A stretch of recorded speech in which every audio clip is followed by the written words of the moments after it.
ఇలా రైతు నష్టపోకుండా ఉండాలంటే మెయిన్లీ నత్రజని మీ పొలంలో ఎకరానికి ఫస్ట్ దఫాలో ఎంత మోతాదులో వేసుకుంటారో అంతే వేసుకోండి.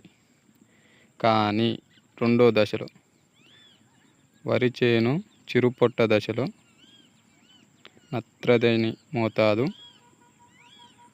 వరి చేను ఎంత ఎత్తులో పెరిగిందో చూసుకొని తగిన మోతాదులో ఎంత తక్కువలో తక్కువ వేసుకొని దానితో పాటు పొటాష్ కూడా కలుపుకొడితే వరి చేను గొలుసు అనగా ఈ గొలుసు ఇలా ఏపుగా వచ్చి మంచిగా పండడం జరుగుతుంది.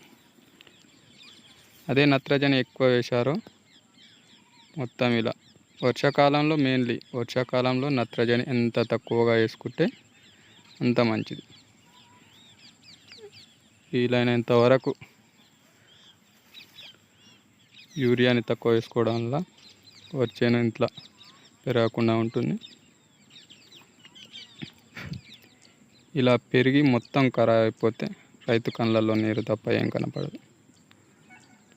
మెయిన్లీ నేను వచ్చేసి ఇదే ఫస్ట్ టైం ఛానల్లో మాట్లాడడం కానీ స్టేజ్ మీద కానీ ఎక్కడ మాట్లాడలేదు. స్టేజ్ ఫియర్ ఉండడం వల్ల ఇలా ఏదో నా వంతుగా నాకు వచ్చిన విధంగా చెప్పడం జరిగింది.